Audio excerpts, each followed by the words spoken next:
Hello and welcome to this week's episode of The Unorthodox Vegan. Today, episode 15, we're going to be making shepherd's pie. And another first, not only have I never made this before, I'm not going to be using a recipe.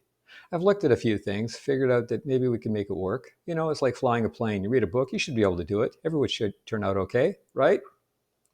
Let's see how it goes. All right, so the first thing is to take a look at some of the ingredients that we have here today. I have some tomato sauce, which I'm going to be using a pasta sauce, which is a tomato and basil. I'm going to be using a little bit of that for liquid.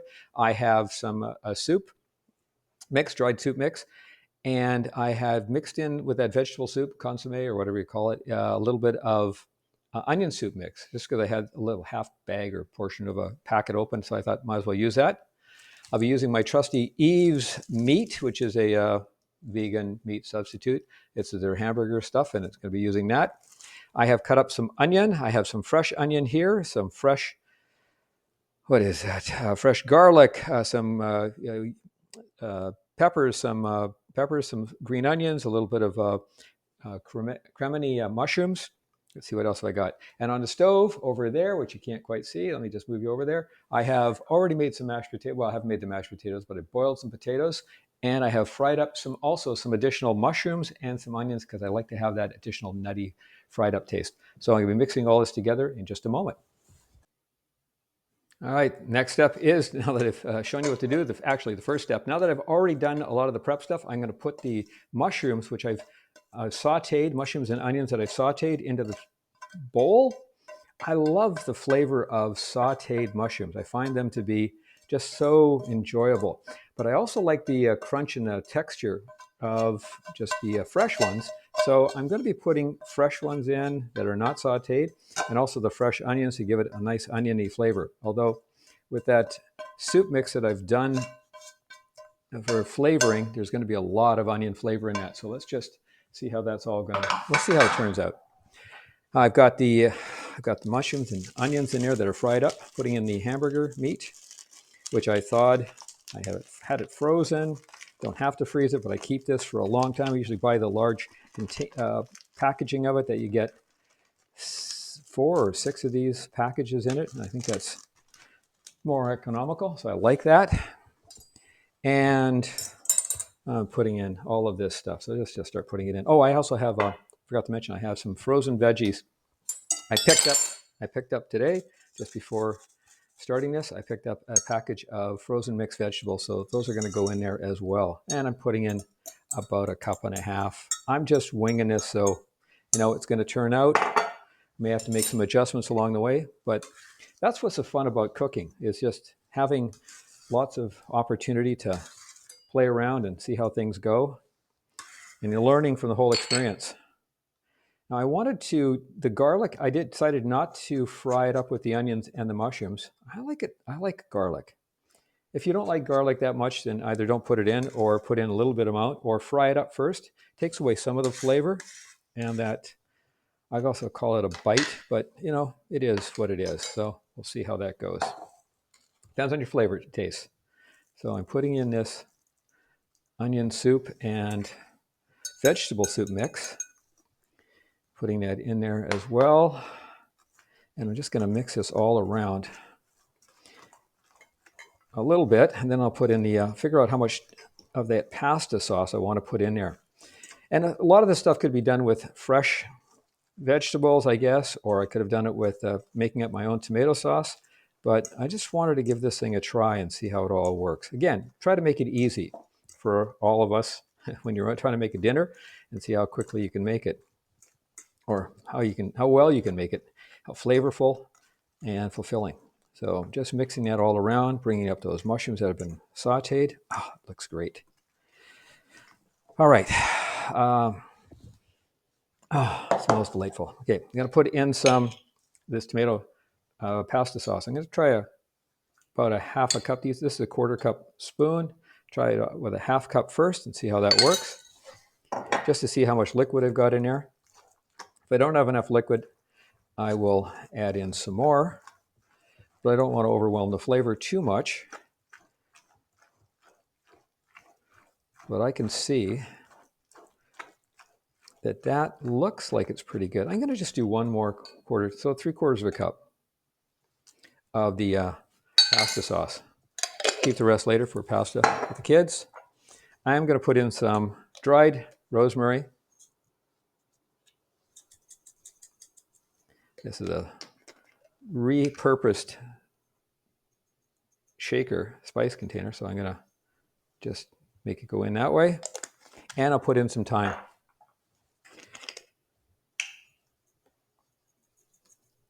Just want that little bit of that savory, sagey, herb flavoring in there, and see how that all works. All right, that looks like a decent consistency.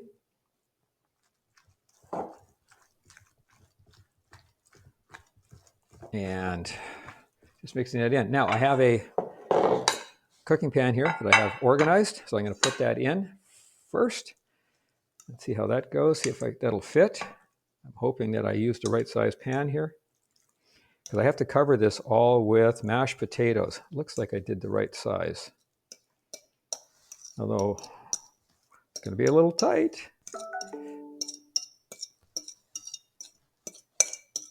All right, get that in there. And push that down. Okay, that's looking pretty good. I think it's the right amount of potatoes on top. Maybe a little thin, but we'll see how this goes. If I have excess potatoes, I have excess potatoes.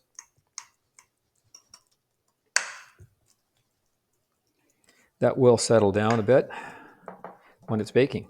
Next up, mashed potatoes.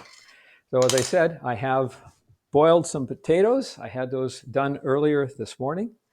And I'm going to just get rid of some of the excess liquid, but I'm not going to dump it out. I'm going to save the excess liquid because I may want it when I mesh these, but I don't think I'm going to need it. I think that these have been sitting in the water long enough that I probably don't need to do that. So I'm just going to drain off that liquid, make sure I get as much of that liquid out.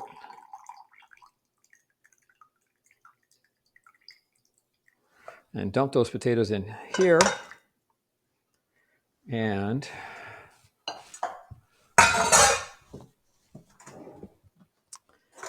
I'm going to get a masher. I'm going to use my old round masher. I'll see how that goes. So I am going to put in some salt and pepper into there, and I am going to put in a little bit of margarine. So salt, not too much, but a little bit of salt, and pepper.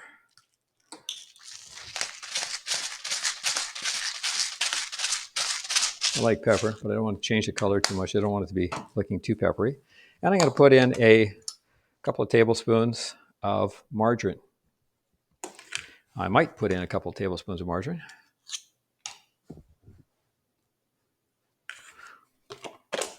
And mix that in as well. Just to make it a little creamier.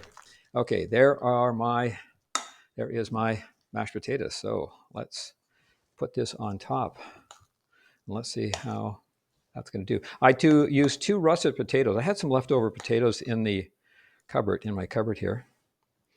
And I didn't know what to do with them. So I decided I've been hanging on to them. And we had a discussion last night at dinner about different food things.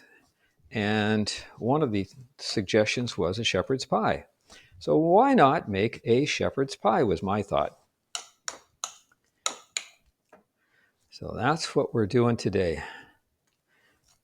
Now it looks like I have just enough space. 2 very large russet potatoes, chopped, cut up, boiled in a little bit of salt water, salt added to the water. And that was it for the potatoes. That was pretty simple, straightforward to do. All right, let's see if I can get this a little more evenly across the top. And the oven is heated up. So what I'm going to do is I'm going to put this on a cookie tray or a baking tray because it was suggested that that's what you should do in case the liquid overflows. And I thought, that's a brilliant idea. So why not do that?